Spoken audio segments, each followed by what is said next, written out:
Bismillahirrahmanirrahim. Assalamualaikum warahmatullahi wabarakatuh.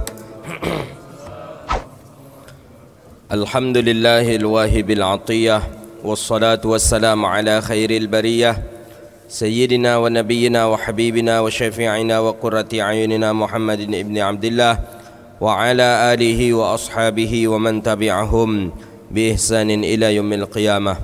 Subhanaka la ilma lana illa ma 'allamtana innaka antal alimul hakim. Rabbi yassir wa la tu'assir, ya Rabbi tammim bi khair. Allahumma salli ala sayyidina Muhammadin al-Fatih lima ughliqa wal khatim lima sabaqa nasiril haqqi bil haqqi wal hadi ila siratikal mustaqim. Sallallahu alaihi wa ala alihi wa sahbihi haqqa qadrihi wa miqdarihi al-azim. Qala al-musannif rahimahullahu ta'ala wa nafa'na bihi wa bi'ulumihi wa bi'ulumi masyayikhina fid darain amin. Qala hadis riwayat an Ibni Umar radhiyallahu ta'ala anin Nabi sallallahu alaihi wasallam qala. Halaman kalau di kitab antum halaman 28. Hadis yang paling atas lagi, lanjutan kajian kita sebelumnya. Qala Nabi sallallahu alaihi wasallam, la hasada illa fisnataini, rajulun atahu Allahul Qur'ana fahuwa yaqumu bihi ana al-laili wa ana an-nahari, wa rajulun atahu Allahu mala fahuwa yunfiquhu ana al-laili wa ana an-nahar. Rawahu Bukhari wa Muslim. Hadis ni menjelaskan tentang bolehnya kita iri, cemburu cuman kepada dua masalah saja. Selebih daripada ini berarti tak boleh kita iri, tak boleh kita cemburu. Jadi kalau ada orang tak boleh busuk, tak boleh iri hati, kata orang, oh boleh, bilang ada dua masalah yang membolehkan kita iri hati, kata Rasulullah sallallahu alaihi wasallam. Apa kata Nabi sallallahu alaihi wasallam? La hasada illa fisnataini. Tidak ada hasad, tidak ada iri hati kecuali pada dua keadaan. Dua saja keadaan yang membolehkan kita untuk iri. Boleh iri, boleh dengki, itu dua saja keadaan. Mana keadaan yang dua itu? Rajulun atahullahul Qur'ana fahuwa yaqumu bihi ana al-lail. Pertama, seseorang yang dianugerahi oleh Allah pengetahuan, Allah beri dia ilmu tentang Al-Quran, lalu dia mengamalkan, dia baca Al-Quran, dia amalkan Al-Quran itu sepanjang malam dan siang. Allah beri kepada dia pemahaman tentang Quran, dia beramal dengan Quran, dia baca Quran, halal kata Quran dia ambil, haram kata Quran dia tinggalkan. Maka orang ini boleh kita cemburu kepadanya, iri hati kita kepada dia, boleh. Yang kedua, boleh kita iri hati lagi kepada orang yang Allah beri dia harta, tapi dengan harta itu setiap malam, setiap siang, setiap harinya dia berinfak. Dengan harta itu dia berinfak, setiap hari kita nampak dia berinfak, setiap malam kita nampak dia berinfak. Orang yang dua ni boleh kita iri. Selebih daripada itu tak boleh kita iri. Jadi kata Rasulullah sallallahu alaihi wasallam, la hasada illa fisnataini. Tak boleh iri kecuali pada dua saja. Dua saja, lebih daripada ini tak boleh. Jadi kalau bini kawan ancak bini awak buruk, nak boleh awak iri tu dah. Tak masuk dalam bab ini. Apa lagi? Baju kawan ancak baju kita buruk, tak juga boleh iri. Kendaraan teman bagus, kendaraan kita jelek, tak boleh kita iri. Iri tu boleh cuma dua saja. Seperti selebih daripada ini tak boleh iri, tapi sabar saja. Mana yang dua tu? Rajulun atahullah, seseorang yang Allah beri dia pemahaman ilmu tentang Quran, kemudian dia beramal dengan Quran. Beramal dia di malam harinya dengan Quran, beramal dia dengan siang harinya dengan Quran. Boleh kita iri kepada kawan tadi. Itu dia. Ini kalau kita punya kawan setiap hari dengan Quran saja, memang iri kita dibuatnya. Ya, cuman irinya itu kita berusaha pula seperti dia. Itu baru iri yang pas. Tapi kalau cemburu dan kepaja-paja itulah katanya, tapi dia pernah baca Quran, itu sekedar cemburu saja. Kemudian yang kedua kata Rasulullah, wa rajulun atahu Allahu mala orang yang Allah beri harta, kemudian dia berinfak dengan hartanya itu malam dan siangnya. Setiap saat dia berinfak, setiap saat dia berinfak dengan kekayaannya. Maka orang ini perlu untuk kita iri, perlu untuk kita dengki kepadanya. Masya Allah, si fulan itu kaya, si fulan itu bersedekah. Saya orang kaya tapi jarang bersedekah, saya orang kaya tapi jarang saya berinfak. Itu dia. Hadis berikutnya, qala Nabi sallallahu alaihi wasallam fi riwayatin Abdullah ibn Mas'ud radhiyallahu taala anhu bi lafzi la hasada illa fi isnataini. Tidak ada hasad kecuali pada dua. Rajulun atahu Allahu mala, seorang laki-laki, seorang yang Allah anugerahi harta, lalu membelanjakannya di jalan yang benar. Allah beri seorang harta, Allah beri seorang tadi uang, nafkah, tapi harta ni dia manfaatkan untuk jalan yang benar, untuk makan, untuk beli pakaian bisa menutupi aurat, untuk berinfak membangun masjid, untuk membantu anak yatim yang putus sekolah. Berarti itu untuk kebaikan. Perlu kita cemburu kepada orang ini, kata Rasulullah. Kemudian yang kedua, seseorang yang Allah beri hikmah, ilmu, kemudian dia memutuskan perkara dengan ilmunya itu dan ia ajarkan kepada orang lain. Ini maksudnya orang yang berilmu berbeda dengan orang yang tak berilmu ketika memutuskan masalah. Kita masalah ni tak bisa kita elakkan. Selagi kita hidup di dunia ni, Allah uji dengan masalah. Maka mulai dari kecil kita sudah dikenali dengan masalah. Mulai dari TK, dari SD saja kita sudah dimulai dengan masalah. Buat PR tu masalah itu. Masalah sekali membuat PR itu. Allah diuji kita di kehidupan ini dengan membuat PR. Setelah itu ada ujian. Semakin tinggi tingkat studi antum, semakin tinggi pula ujian antum. Itu baru ujian dunia, belum ujian di hadapan Allah. Maka berbedanya kita dengan orang awam adalah dengan ilmu. Ketika orang berilmu diuji oleh Allah, dia cara untuk menyelesaikannya dia dapat.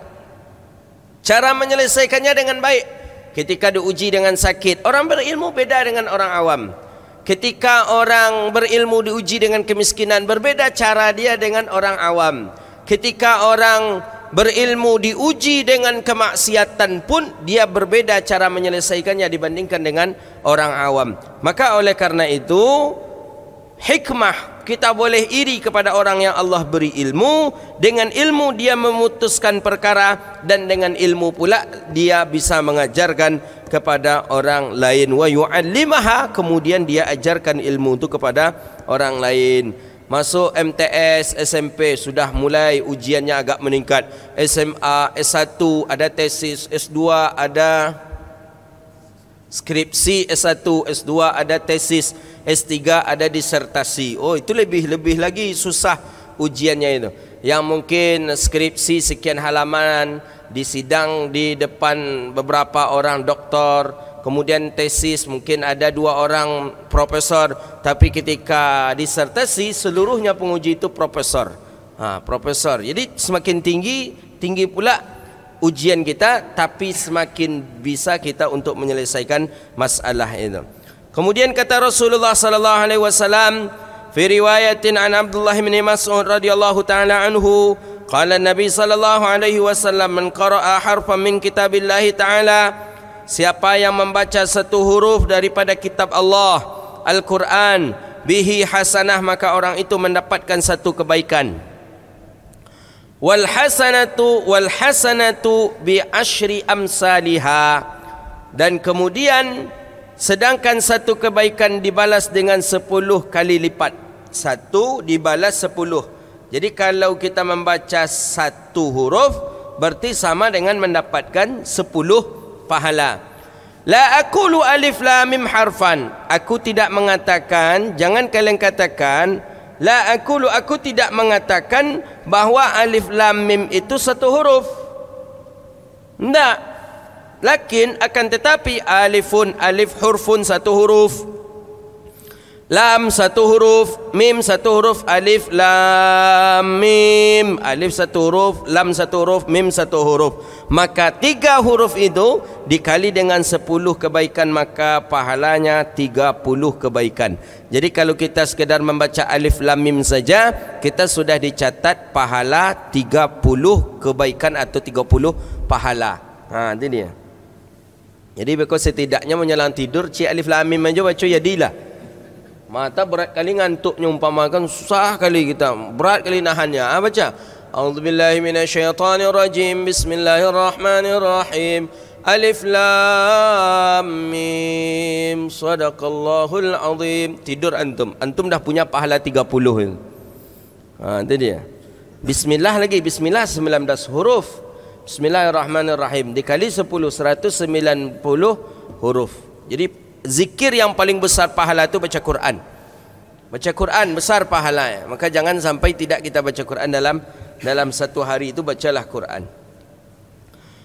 Hadis berikutnya fi riwayatin an Abi Sa'id Al-Khudri radhiyallahu ta'ala anhu anin Nabi sallallahu alaihi wasallam qala yaqulu Rabbu subhanahu wa ta'ala man syaghalahu al-Qur'ana wa dhikri an mas'alati a'taituhu afdala ma u'tiya sa'ilin. Barang siapa disibukkan dengan membaca Al-Quran dan menyebut namaku, kata Allah, sehingga tidak sempat meminta kepadaku, maka aku akan memberinya sebaik-baik yang aku berikan kepada orang-orang yang meminta. Kita sibuk baca Quran. Jadi ini ada pertanyaan, mana yang lebih bagus Ustaz dalam Ramadan tu? Banyak baca Quran atau meminta, memohon? Ini jawaban. Walaupun kita tidak berdoa kepada Allah, tapi mulut sibuk dengan baca Quran, Allah akan memberikan sebaik-baik permintaan yang diminta oleh orang kepada kita, walaupun kita tak meminta. Jadi kalau begitu, kalau kita baca Quran, orang berdoa, boleh tidak mengikut kepada orang yang membaca doa tadi. Begitu dia. Tapi ini Quran saja nih, Quran saja. Maka man syaghalahul Qur'an wa dzikri an mas'alati fa'ataituhu afdalu ma u'tiya sa'ilin, maka aku akan memberikan kepadanya sebaik-baik permintaan yang diminta oleh orang. Kepada kita tak ada meminta, kita sibuk saja mulut kita dengan Quran. Maka kata Rasulullah sallallahu alaihi wasallam, Allah Subhanahu wa taala berfirman, barang siapa menyibukkan dirinya dengan Quran dan zikir dan dia tidak meminta kepadaku, tidak ada kita berdoa kepada Allah, tak ada kita memohon kepada Allah, fa'ataituhu afdala ma u'tiya sa'ilin, maka aku akan memberinya dengan sebaik-baik pemberian yang diminta oleh orang-orang yang meminta kepadaku. Wa fadlu kalamillahi subhanahu wa ta'ala ala sairil kalami ka fadlillahi ta'ala ala khalqihi. Dan kemudian dan Allah Ta'ala dan Allah Subhanahu wa Ta'ala dan kelebihan kalamnya Allah Subhanahu wa Ta'ala itu lebih mulia di atas kalam sekalian makhluk, seperti kemuliaannya Allah di atas hamba atau daripada ciptaan Allah Subhanahu wa Ta'ala. Hadis berikutnya, wa an Ibni Abbas radhiyallahu ta'ala anhu anin Nabi sallallahu alaihi wasallam qala innal ladzi laisa fi jawfihi syai'un min Qur'an kabaitil kharabi. Hadis hasanun sahih. Imam Tirmizi punya cara metode menghukum hadis. Yang satu hadis dua hukum, hasan iya, sahih iya. Maka kadang beliau mengatakan hadisun hasanun sahih, berarti hadis tu hasan iya, sahih iya juga. Berbeda dengan ulama-ulama yang lain. Ulama-ulama yang lain satu hadis tu satu hukum, sahih kah, hasan kah, dhaif kah, pilih salah satu daripada yang tiga. Hadis sahih, hadis hasan, hadis sahih, hadis dhaif. Satu hadis pilih salah satu tiga hukum. Tapi Imam Tirmizi satu hadis bisa dua hukum di dalamnya. Contohnya hadis ni, beliau katakan hadzal hadisun hasanun sahih, hadis ini hasan lagi sahih. Jadi kalau tak mengaji kaedah fikih, kaedah hadis, kaedah mustalah hadis, kita bingung. Ini macam mana Imam Tirmizi ini? Dia bilang Hasan. Habis tu dibilang sahih pula, hasanun sahih. Macam mana ini? Jadi kita mengaji hadis, berarti hadis ini termasuk hadis yang kuat. Dari satu sisi hadis ni hasan, tapi dari sisi yang lain hadis ni sahih. Maka Imam Tirmizi menghukum hadis ini dengan hasan sahih. Gitu dia. Hadis berikut, jadi apa kata Nabi SAW, hadis ni kuat dia. Dalam Sunan At-Tirmizi rahimahullahu taala, innal ladzi laisa fi jawfihi syai', sesungguhnya orang-orang yang tidak terdapat dalam rongga tubuhnya sesuatu daripada Al-Quran. Jawfih itu kalau bahasa kitanya, jawfihi itu rongga. Maka dalam fikih, wa yubtilul saumuh, batal puasa seseorang idza dakhala syai' ala jawfihi, apabila masuk sesuatu ke dalam jaufihi. Ini kalimat jaufihi. Apa jaufihi itu? Rongga. Telinga, rongga. Hidung, rongga. Mulut, rongga. Itu rongga. Idza dakhala jaufihi, apabila masuk sesuatu ke dalam rongganya, batallah puasanya menurut mazhab Imam Asy-Syafi'i berdasarkan riwayat hadis. Jadi kalau begitu, orang yang ngupil telinga, menculik telinganya di waktu siang Ramadan, maka puasanya batal menurut mazhab kita Al-Imam Asy-Syafi'i rahimahullahu ta'ala. Begitu juga ketika seseorang memasukkan sesuatu ke dalam hidung, batal puasa. Begitu juga memasukkan sesuatu ke dalam rongga, batal puasanya. Maka itulah yang dimaksud dengan jauf. Jaufih itu rongga. Bagaimana dengan mata? Termasuk jaufih enggak? Mata termasuk rongga enggak? Ada enggak istilah rongga mata? Jadi kalau siang Ramadan kita pakai obat mata, masuk ke dalam, batal enggak puasa kita? Antum yang puasa kemarin tak ada pakai obat mata dalam siang Ramadan? Batal enggak? Atau taruhlah kalau mata agak mungkin tidak Ustaz, mungkin sajalah dulu. Tapi bagaimana dengan rongga depan belakang ini? Kubul dan dubur. Kubul buang air kecil, dubur buang air besar. Antum mandi di sungai, berenang atau di kolam renang, terkentut antum, menggelagak-gelagak ayu tu katil. Batal tak puasa? Ini Mufti An-Nur ni macam mana? Batal tak? Batal tak dik? Kalau jaufi itu rongga. Ketika kita terkentut di dalam air, pom. Syarial kan menggelagak-gelagak ayu tu kata. Macam mana? Betul tak? Tu jaufih. Jadi qila, sebagian pendapat mengatakan batal. Maka ini qaul Syafi'i, tapi walaupun pendapat ini pendapat yang dhaif, tapi sekadar untuk maklumat saja bagi kita, maka seeloknya ketika siang Ramadan tu jangan lama-lama kali berendam, dan kalau terkentut pun diusahakan keluar, kata dia. Karena dikhawatirkan ketika terkentut tu okeylah yang terbuka tu sedikit. Kalau mengangur yang terbuka tu macam mana? Bukanya godang, anginnya sikit spoi-spoi pula, yang keluar tak pula angin macam angin apa? Kompresor apa itu, yang angin apa itu? Tak pula kencang angin. Kalau angin yang kencang tu okeylah, ditolaknya air.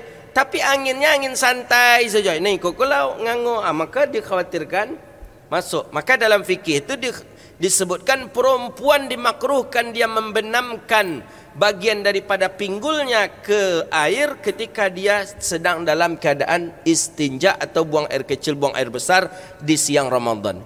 Belum jumpa antum itu dalam fikih? Belum, nanti kita baca pula bab fikih tentang itu.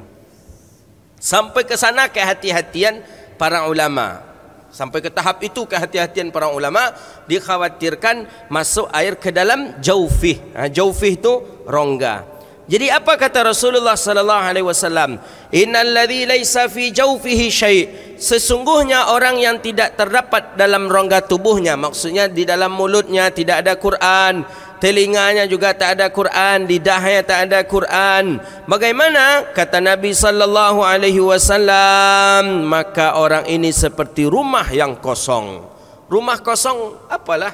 kursinya tak ada, mejanya tak ada, jamnya tak ada, lemarinya tak ada, karpetnya tak ada, tikar tak ada. Rumah kosong. Enak tak rumah kosong? Tidak. Bagus nak kita memandang rumah kosong? Tidak. Sedangkan masjid saja harus diisi juga dengan hiasan kaligrafinya, dengan ya bagus backgroundnya, dengan mimbarnya, dengan jamnya, dengan harus ada indah. Ini rumah tu kosong. Masuk kita ke dalam rumah tu hampa dan tidak enak. Begitulah kalau dalam tubuh kita tidak ada Quran. Di dalam dada tak ada Quran, di mulut tak ada Quran, mata tak ada Quran, di dalam tubuh kita tak ada Quran, samalah dia seperti bangunan yang kosong. Bangunan kosong itu akan lebih cepat rapuhnya dibandingkan dengan ruangan yang berisi. Setidaknya ruangan berisi itu orang akan membersihkan isi dan akan terbersihkan juga bangunan daripada rumah itu. Hadis berikutnya fi riwayatin Abdullah ibni Amr ibn al-As radhiyallahu taala an. Abdullah ibn Amr ibn al-As. Amr bin As ni sahabat Nabi yang pertama kali membuka daerah Mesir. Mesir itu beliau pertama kali, Afrika lah, daerah Afrika pertama kali, maka beliau buatlah masjid di kota Fustat di daerah Kairo lama, dan masjid itu masih ada sampai sekarang bernama Masjid Amr bin As. Masjid itu besar sekali, besar. Mungkin ada 3 kali An-Nur inilah, lebih 4 lah. Besar masjid itu dan letaknya di kota Fustat. Jadi turun dari bandara, naik mobil arah ke daerah Sayyidah Aisyah, makam Imam Syafi'i. Habis itu tidak jauh dari sana naik bis sekali lagi sampai di daerah Fustat. Jadi masjid tertua di Afrika itulah dia Masjid Amr bin As. Ya, pendirinya adalah Amr bin As. Masjid itu unik, bangunan lamanya masih ada, kubah-kubahnya masih ada.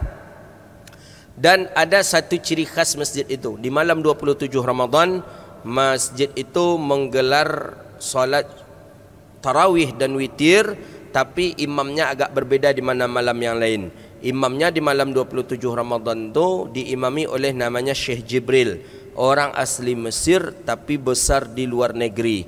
Jadi namanya Syekh Jibril. Syekh Jibril ni kalau kunut witirnya itu hampir 40 menit. Itu kunut witirnya. Saya pernah mencoba sekali. Dan itu yang hadir mungkin ada sekitar 2 atau 3 jutaan manusia lah begitu. Saya masih ingat itu, dari sini itu saf solat saja 5 kilo. Jadi kalau kita di sini umpamanya arah ke bandara itu, di bandara masjidnya berarti sampai ke Ar-Rahman itu saf saja. Jadi mik itu dipasang di jalan-jalan, dipasang mik, dan itu identik dengan malam 27 Ramadan. Jadi kalau ingin dapat kita saf di dalam Masjid Amr bin As, itu datang mesti di malam yang ke-25. Jadi kalau malam 25 kita datang, insya-Allah dapat di masjid. Itu pun dah di sudut-sudut itu. Tapi kalau antum datang di malam 27, itu insya-Allah dapat di saf yang tadi 4 kilo dari masjid atau 3 kilo dari masjid. Saya pernah dapat, memang luar biasa Syekh Jibril tu, ramai. Orang-orang Mesir keluar semua ya pas malam 27 Ramadan. Syekh namanya Syekh Jibril. Syekh Jibril namanya. Syekh Jibril tu memang enak dia imam. Syekh Israel belum lagi, belum pernah lagi. Kalau dia imam mungkin tewas orang dibuat semua. Qala hadis Amr bin As, ana Abdullah bin Amr bin al-As radhiyallahu taala anhu, anin Nabi sallallahu alaihi wasallam qala yuqalu li sahibil Quran iqra wartaqi warattil kama kunta turattilu fid dunya fa inna manzilataka 'inda akhiri ayatin taqra'uha. Jadi dikatakan kepada penghafal Al-Quran, bacalah dan naiklah serta bacalah dengan tartil. Jadi sebaik-baik bacaan Quran tu memang tartil. Tartilnya apa? Tartilnya berlagu. Itu tartil. Ada seni, itu tartil namanya. Ya, seni itu kan tergantung daripada kita. Iya, tergantung daripada kita. Cuma karena ilmu seni tartil itu sudah jelas hari ini secara turun-temurun, periwayatannya, maka kita tidak bisa terlepas daripada itu. Ada bayatinya, ada nahawannya, ada jiharkanya, ada rasnya. Itu tu kan secara turun-temurun diturunkan oleh para sahabat Nabi sallallahu alaihi wasallam, oleh para salafus saleh sampai ke kita hari ini. Makanya kalau kita buat cara solat dengan caranya Islam Nusantara yang kita pahami beberapa waktu yang lalu, itu sangat jauh dari pemahaman tartil yang dimaksud oleh hadis ini. Keliru nanti orang Jawa imam tentu logat Jawa pula dibuat dia. Tiba Minang mereka jadi imam tentu mende rabab periam rabab pesisi pula dibuat dia mereka. Tiba orang kita Melayu tentu macam apa dibuatnya nanti macam lagu-lagu yang lain. Jadi tak bisa kita, tak bisa. Maka oleh karena itu dibantulah dengan tartil. Ya tartil seperti apa tartil? Ya tartil sesuai dengan kaedah yang ada, tidak mengikut kepada salah satu budaya, dan itu masyhur dan maklum didengar oleh telinga kita. Begitu dia.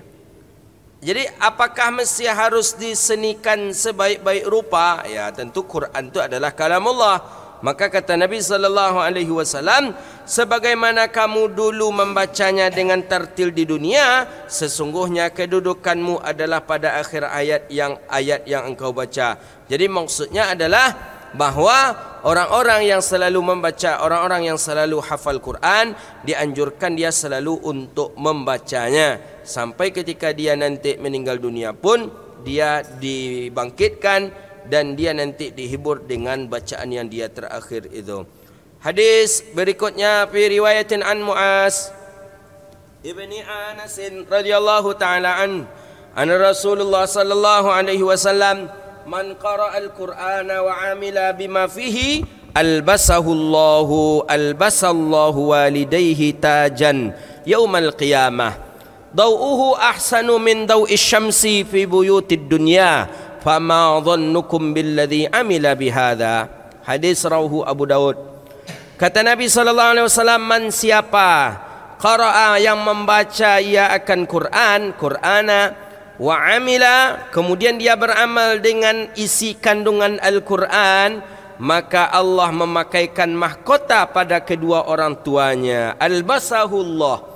Albasallah taj walidahi tajan. Tajan ni mahkota. Tapi ingat ada kalimat wa amila, dan beramal dengan yang dia hafal, beramal dengan yang dia baca. Banyak orang hari ini hafal tapi salat subuhnya mengqadha.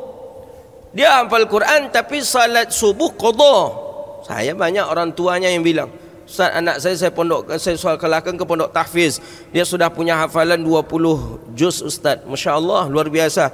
Tapi Ustaz solatnya sering lalai Ustaz. Macam mana tu Ustaz? Ni belum bisa dia meletakkan mahkota di atas kepala kita, belum bisa. Hadis Nabi jelas, man qara'a, siapa yang membaca Quran wa amila, dia amalkan isinya, isi kandung Quran tadi dia amalkan. Halal kata Quran dia pakai, haram kata Quran dia tinggalkan, suatu perkara yang makruh dia jauhi, dia amalkan isi kandungan Quran, maka Allah pakaikan kepada orang tuanya mahkota. Maka Allah memakaikan mahkota pada kedua orang tuanya di hari kiamat. Sinarnya dau'un min dau'is syamsi ahsanu min dau'is syamsi. Sinarnya lebih terang daripada sinar matahari di rumahnya, di rumah-rumah penghuni dunia. Maka bagaimana dugaanmu dengan orang-orang yang mengamalkan ini? Jadi kata baginda Nabi, di dunia saja bayangkanlah mereka, rumah-rumah mereka dapat sinaran-sinaran daripada sinar matahari, bagaimana dengan nanti mereka ini di akhirat? Maka oleh karena itu, sampaikan kepada orang-orang yang memiliki hafal Quran, yang selalu membaca Quran, amalkanlah isi Quran. Amalkanlah isi Quran, maka engkau sama dengan meletakkan mahkota di atas kepala orang tua engkau. Jadi di dalam hadis tadi jelas man qara'a, tidak man hafadha. Di dalam riwayat yang lain ada siapa yang menghafal. Tapi ternyata dalam riwayat ini, di dalam riwayat Abi Daud, tidak mesti menghafal. Pokoknya membaca anak dari Quran kemudian dia amalkan, maka dia sudah sama meletakkan mahkota di atas kepala orang tuanya. Fi riwayat ad-Darimi an fadail Quran isnaduhu an Abdullah ibn Mas'ud radhiyallahu taala anhu an Nabi sallallahu alaihi wasallam qala iqra'ul Quran fa inna Allah taala la yu'azzibu qalban wa al-Qur'ana. Kata Nabi sallallahu alaihi wasallam, bacalah olehmu Quran karena Allah taala tidak menyiksa hati yang memahami Quran. Wa'yal Quran. Jadi hati orang-orang yang selalu menghafal Quran tidak akan pernah galau. Takkan pernah galau, takkan pernah gelisah. Kenapa? Karena hatinya selalu dengan Quran. Memang ya, saya perhatikan masyaikh-masyaikh itu yang para yang hafal Quran itu, dia tak peduli apakah ada makanannya di rumah atau tidak, apakah nanti ujrah uang dia atau tidak. Dia tidak begitu kencang pikirannya ke sana. Tapi tidak pernah pula saya memperhatikan mereka orang-orang lapar, tak pernah. Orang-orang yang miskin atau orang-orang yang tidak mencukupi juga tak pernah kita memandang mereka. Jadi pada intinya mereka ini dijaga oleh Allah Subhanahu wa taala. Itu orang-orang ahlul Quran wa khassatuh itu. Biasa saja. Pakainya biasa saja. Ini di Mesir kita perhatikan ini. Maka kata Syekh Ali Jum'ah itu kan, Quran turunnya di Hijaz, di Makkah, dibaca oleh orang Mesir, dicetak oleh orang Hindia, dan ditafsirkan oleh orang Turki. Itu kata Syekh Ali Jum'ah. Itu bahasa Syekh Ali Jum'ah. Diturunkan di Makkah, dibaca oleh orang Mesir. Karena di dunia terkenal ahlul qura, orang-orang penghafal Quran, orang-orang yang banyak ahli-ahli qiraah di dunia itu, diakui sampai hari ini Mesir lebih unggul dibandingkan dengan negara yang lain. Maka Mesir lebih terkenal dengan Darul Qura, kampungnya orang-orang ahli Quran itu di Mesir. Ramadan datanglah ke Mesir, di halte, di atas bis, di atas kereta api, semuanya pada baca Quran dalam Ramadan. Di luar Ramadan seperti itu juga. Dan di Mesir kita akan menjumpai hansip, security yang hafal Quran. Kadang tukang bekik ni tukang-tukang pemulung di kita itu, tu hafal Quran itu. Maka di Mesir jangan asal-asal meludah saja. Jangan. Saya diingatkan oleh Syekhuna waktu di Makkah saya mengaji dengan Syekh Ahmad ibn Muhammad Alawi Al-Maliki. Kata beliau, antum hati-hati di Mesir berjalan, jangan sampai sombong dan jangan sampai menyinggung orang. Meludah itu beliau perhatikan, beliau nasihati betul. Jangan asal-asal meludah. Karena orang-orang soleh banyak yang dia orang-orang solehnya mastur. Mastur ini dia tertutup, tidak nampak ni. Kalau di kita kan nampak, pakai kopiah, pakai selendang, pegang tasbih cik. Baca lu Quran. Sangit lu baca Quran itu. Kalau di Arab enggak, mulutnya santai komat kamit. Sambil mengut sambil memungut botol-botol itu. Tapi mulutnya komat kamit. Saya perhatikan ini. Ada ibu-ibu yang pakai niqab, subuh-subuh dia sudah naik himar dia. Dia naik himar, naik keledai dia. Subuh-subuh itu. Jadi dia datang ke tong sampah, tong sampah. Tapi ketika di himarnya sambil mengut sampah itu sambil murajaah dia, baca Quran, laju dia. Maka orang-orang itu banyak di Mesir. Maka wali-wali saleh itu banyak sekali di Mesir. Hati-hati kata beliau, jangan meludah. Ketika meludah nanti tersinggung mereka. Kalau wali Allah sudah tersinggung, man adzana li waliyan faqad azantuhu bil harbi. Siapa yang menghina dan menyinggung waliku, maka fa'azantuhu bil harbi, aku izinkan untuk berperang dengannya. Maksudnya kita berperang dengan Allah kalau wali-wali Allah kita sakiti. Maka hati-hati. Di Mesir banyak. Makanya para ulama, saya melihat para ulama selalu ke Mesir setiap tahunnya. Habib Umar setiap tahun ke Mesir. Ulama-ulama Makkah setiap tahun ke Mesir. Apalagi ke Al-Azharnya. Ulama-ulama Madinah, dunia lah saya perhatikan, setiap tahun dia berziarah ke Mesir. Karena Mesir itu terkenal dengan Buyutul Aulia, kata Abu Ya'lawi Maliki. Buyutul Aulia, rumahnya para wali Allah. Membuka jendela, pintu mobil, hati-hati, jangan sampai tersinggung. Maka masyayikh selalu mengajarkan saya, jarang ditutup sampai habis pintu, kaca pintu tadi, separuh saja. Kadang-kadang ada orang yang mengucapkan salam ke kita, dan orang yang mengucapkan salam itu adalah orang-orang soleh dan kita tidak membalas salamnya, gitu. Kalau di Indonesia, ya tutui aja lah, nak pun.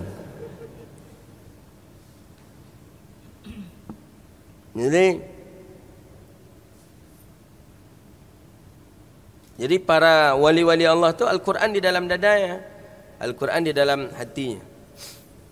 Saya ingat kata Syekhna Yusri, jadi dulu pernah rombongan berangkat, kan kalau di Arab berbeda dengan kita di Indonesia. Di Arab itu 8 jam 7 jam itu pesawangan tidak ada rumah kiri kanan.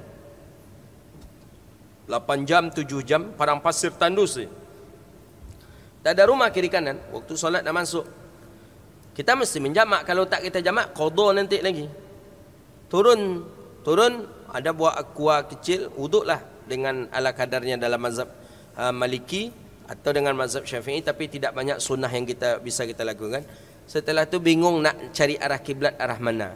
Handphone GPS tak aktif. Macam mana caranya? Tak bisa. Adalah orang-orang yang sedang memungut tadi, tukang apa namanya? Pemulung tadi. Jadi Syekh bertanya, ba'da iznak lau samah, itu cara lunaknya, cara bertanya ini. Saya tak pandai kalau bahasa apa ya, kalau bahasa kita ya, yang mulia tuan Sidi, gitu. Kami nak solat, kami belum solat ini. Arah kiblat ke mana ya? Matsalush kata dia. Matsalush tu kalian belum solat? Belum. Arah kiblatnya. Jadi kata beliau serong sedikit. Jadi kata beliau, ini lurus ni ni pas lurus ini. Ini pas lurus ni pas Hajar Aswad ini. Ni pintu Kaabah ini, di pas tangan saya ni. Tu nampak saya Kaabah Hajar Aswad. Begitu. Semua yang hadir ketika itu kaget. Syekh pun kaget. Nampak tembus pandangannya. Itu yang mukasyafah. Nampak tembus pandangan dia ke Kaabah itu, nampak dia tu. Itu orang-orang soleh. Itu yang wa'yal Qur'anu fi qalbihi. Quran di dalam dadanya, Allah beri anugerah seperti. Awak jangan cucu boleh mana orang kiblat. Kau pas Hijir Ismail. Hijir Ismail di mana-mana. Kita jadi tak bisa itu dibuat-buat. Itu namanya karamah. Karamah itu satu kelebihan yang Allah berikan kepada orang-orang soleh. Ni lurus ni pas ni. Ni Hajar Aswad, geser ke sini sedikit pintu Kaabah. Awak nak mau Hajar Aswad ni atau ke arah pintu Kaabah langsung? Ni pas ni. Masya-Allah. Syekh bilang di dalam ketika di bis, kata Syekh, kalian tahu tak yang tadi itu? Yang tadi itu nampak pandangan mata dia, kalau tangan dia itu lurus pintu Kaabah. Memang nampak oleh dia. Dan itu tak bisa kita buat-buat. Tak bisa awak, tak bisa. Lurikun. Jonjang tu nampak kini ke, nampak Kaabah ke dah. Itu dia orang-orang saleh. Mudah-mudahan suatu saat nanti Allah anugerahkan pula kita seperti itu. Amin. Tapi yang Allah anugerahkan tu wa'yal Quran, adanya Al-Quran di dalam dada kita. Wa in hadzal Quran ma'dubatullahi, maka sesungguhnya Al-Quran itu adalah jamuannya Allah. Ma'dabah ni jamuan Allah, miliknya Allah. Jadi hidangan. Faman dakhala fihi fahuwa aminun. Siapa yang masuk terhadap jamuannya Allah, fahuwa aminun. Allah punya hidangan, Allah punya jamuan. Siapa yang memakannya, dia aman. Siapa yang masuk ke dalamnya, aman. Wa man ahabbal Qur'ana falyubashshir. Dan siapa yang mencintai Quran, maka beri kabar gembiralah kepadanya. Maka orang-orang yang cinta Quran, beri kabar gembiralah kepadanya bahawa sesungguhnya dia sudah masuk dalam peliharaan Allah. Maka orang-orang yang hafal Quran tak ada gelisah hatinya. Orang-orang yang hafal Quran tak ada iri, tak ada dendam di hatinya. Tapi kalau ada orang yang dia hafal Quran tapi iri dia, dengki dia, itu masih dipertanyakan wa'yal Qur'ana fi qalbih. Mungkin belum mantap dan belum menempel Quran tadi di dalam dadanya. Dia hafal Quran, dia seorang hafiz, lupa protokol membunyikan hafiznya. Tolong hafiz dibuatlah, kata dia. Dan baru sekarang pula trennya orang-orang hafal Quran dibuat hafiznya. Dulu banyak orang hafal Quran tak ada dibunyikan hafiz di belakang. Berapa banyak ahli-ahli Quran di Mesir yang hafal Quran tak ada dibunyikan hafiz. Di kita dibunyikan hafiz. Ketika dia diberhentikan jadi imam, ngotot dia, ngamuk-ngamuk dia. Yang hafiz tadi ngamuk-ngamuk, hilang hafiznya jadinya. Ini bahaya. Fi riwayatil Abdul Hamid Al-Hammani qala sa'altu Sufyan Ats-Tsauri, aku bertanya kepada Sufyan Ats-Tsauri, kata Abdul Hamid Al-Hammani, apakah anda lebih menyukai orang yang berperang atau orang yang membaca Quran? Ya Aba Sufyan, Sufyan Tsauri, mana yang lebih engkau sukai? Orang jihad kah atau orang yang membaca Quran? Mana yang paling engkau sukai? Sufyan Tsauri menjawab, yang paling aku sukai adalah orang yang membaca Al-Quran, karena Nabi sallallahu alaihi wasallam bersabda, apa kata Rasulullah?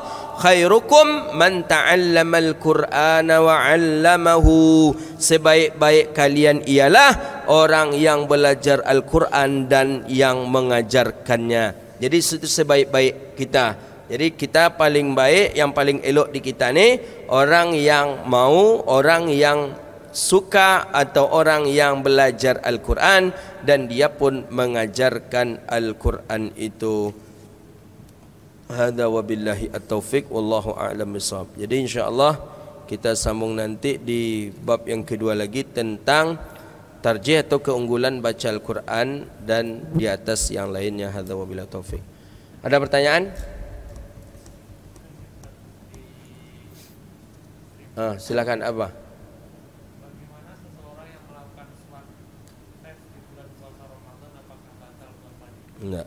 Jadi swab kemudian suntik di siang Ramadan itu kan ada namanya ad-darurah.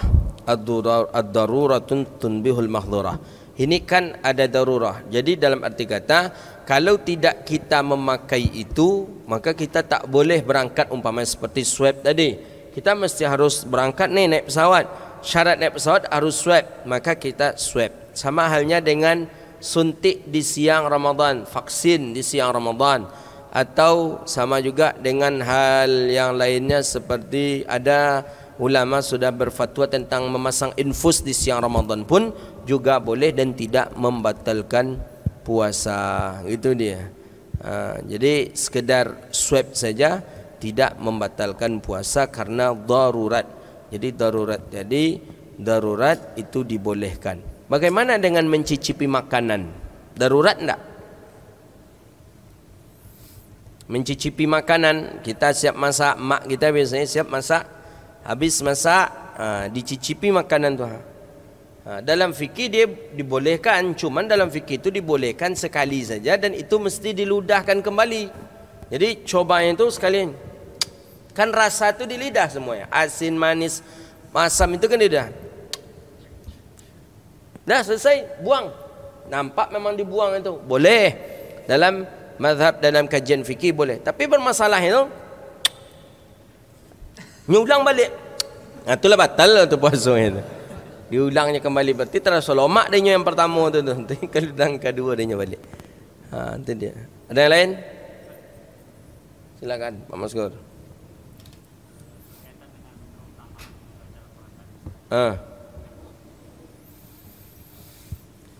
Berkaitan dengan keutamaan membaca Al-Quran tadi Ustaz. Saya pernah memperhatikan beberapa jemaah ketika kultum menjelang zuhur, Ustaz sedang berceramah menyatakan kultumnya, dia di sudut tetap membaca Al-Quran tanpa memperhatikan si penceramah tadi. Apakah itu termasuk dari yang kita sebutkan tadi antara doa dengan membaca Al-Quran tadi Ustaz? Kemudian yang kedua, saya juga pernah melihat bahkan ketika khotib sholat Jumat menyampaikan khutbahnya, ada yang membuka Androidnya, tapi memang tidak dijaharkan. Tapi saya melihat dia bibirnya berkomat-kamit membaca Al-Quran dengan memperhatikan Al-Quran Androidnya gitu. Mohon penjelasan untuk ini. Baik, pertama tadi tentang orang sedang tausiah qabla zuhur, dan ada kebiasaan kita kadang sebagian jemaah ada yang membaca Quran. Mana sebenarnya yang terlebih afdal? Karena tadi disebutkan dia saja tak berdoa tak apa-apa, pokoknya dia baca Quran Allah kabulkan. Tapi berbeda halnya dengan majlis ilmu. Majlis ilmu ni majlis yang paling mulia daripada segala-galanya. Malah majlis ilmu tu mempelajari satu bab dari majlis ilmu sama fadilahnya dengan 200 rakaat salat. Atau ada yang mengatakan lagi, dia kata siapa ya? Kata Abi Hurairah kalau tak salah. Dia dapat satu hadis dari Rasulullah, kemudian dia faham, dapat satu hadis kemudian dia faham maksud hadis itu. Kata Abi Hurairah, aku lebih senang dibandingkan aku mendapatkan malam Lailatul Qadar. Jadi kalau majlis ilmu tausiah disampaikan, lebih elok kita menghentikan bacaan Al-Quran kita, lebih elok kita fokuskan kepada majlis ilmu tadi yang duduk Raudhatun min Riyadil Jannah. Jadi kata Rasulullah kan gitu, apabila kalian berjalan di pintu surga, di taman surga, farta'u, kata Nabi, singgahlah, kata Rasulullah. Sahabat bertanya, apa pintu, apa kebun surga itu ya Rasulullah? Kebun surga itu adalah majlis ilmu. Jadi walaupun majlis kita seperti ini, tapi hari ini 5.000 malaikat sedang berlomba-lomba, dia melaporkan ke atas bahawa umat Nabi Muhammad sedang melakukan majlis zikir di Masjid Raya An-Nur. Kita bermohon kepada Allah, mudah-mudahan itu tu tetap dibanggakan kita oleh penduduk langit dan penduduk bumi pun dalam hal untuk ubudiah kepada Allah Subhanahu wa taala. Jadi bagaimana dengan khutbah Jumaat? Dengan khutbah Jumaat jelas tak dibolehkan. Tak dibolehkan. Makanya di dalam ayat tu kan jelas tu, wa idza quri'al Qur'an fastami'u lahu wa ansitu la'allakum turhamun. Apabila dibaca Al-Quran, maksudnya dalam tafsir bukan Quran tapi khutbah Jumaat. Apabila khutbah Jumaat sudah dimulai, fastami'u lahu, dengarlah, wa ansitu, simaklah, la'allakum. Jadi perintah tu perintah wajib. Perintah wajib. Jadi apabila si khatib sudah naik mimbar, la qira'a wa la zikra, tidak ada bacaan Al-Quran, tak ada lagi zikir. Zikir pun tak boleh. Kita pegang tasbih, zikir. Ada ulama mengatakan tidak dibolehkan karena fastami'u lahu, menyimak dan memperhatikan khatib itu lebih besar pahala dan ibadahnya, apalagi dengan membaca Al-Quran ketika khutbah Jumaat itu tidak dibolehkan. Di sanalah maksudnya apa perkara yang berpahala itu dilarang dan hilang karena barang yang berpahala. Jadi maksudnya ada satu ibadah gugur karena satu ibadah. Itu maksudnya adalah orang yang membaca Quran ketika khutbah Jumaat batal, gugur pahala baca Qurannya disebabkan karena ibadah satu, yaitu mendengarkan khutbah Jumaat. Itu dia. Baik, silakan.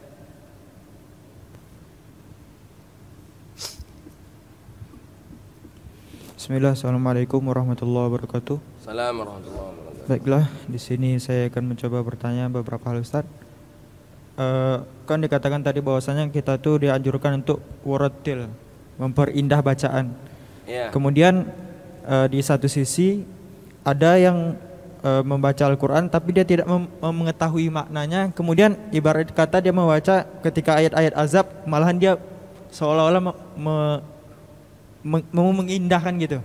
Ibarat kata gimana ya, Ustaz? Terbalik gitu kan. Contohnya tidak diletakkan pada tempatnya. Iya gitu, Ustaz. Mestinya ayat azab dia tinggikan suaranya, ayat-ayat rahmah dia lunakkan suaranya, mestinya seperti itu. Sekarang tidak diamalkan. Ya, dia tidak diamalkan karena ketidaktahuannya, berarti ma'fu anhu, dimaafkan. Tapi ketika dia mengetahui kemudian dia tidak melakukannya, berarti dia suatu hal yang melakukan suatu kezaliman. Nanti ada lagi itu di dalam Tibyan, ada nanti bab-bab yang menjelaskan bagaimana tentang ayat tentang surga, ayat tentang neraka. Bolehkah menangis, menyengaja menangis, nanti ada dalam Tibyan. Sabar saja antum sampai selesai. Bila selesainya Ustaz, entahlah dia ansu-ansu. Kullu syai'in bi ansurin wala taburu-buru. Setiap sesuatu itu diansu-ansu, tak boleh terburu-buru. Ada nanti ini. Ada nanti. Imam Nawawi termasuk orang yang tidak setuju untuk membuat tangis-tangisan di dalam Quran. Tak boleh. Nanti ada itu dalam kitab Tibyan. Kan ada para imam kita. Fabi ayyi ala'i rabbikuma tukadziban. Tengok nanti dalam Tibyan. Betul atau salah kerja kita selama ini. Nanti akan kita jumpai. Kadang kita hobi tu, ada sebagian, apalagi pas ketika Qiyamul Lail Ramadan saya perhatikan imam-imam. Bima rahmatin minallahi linta lahum. Tengok nanti. Sengaja bagaimana hukumnya? Tak sengaja bagaimana hukumnya? Dan bagaimana kalau niat hati kita untuk membuat orang menangis? Nanti dijawab di dalam kitab At-Tibyan fi Adab Hamlatil Quran. Sabar antum. Kalau antum belum menikah antum dulu, tapi tetap lanjut mengaji. Tetap lanjut mengaji insya-Allah. Pokoknya istiqamah. Kalau mengaji itu kan istiqamah dia tiang. Hadza wabillahi at-taufiq wallahu alam bisawab. Siapa yang belum dapat kitab? Masih banyak, biar kita pesan lagi. 30 dah selesai. Coba tinggi angkat tangan.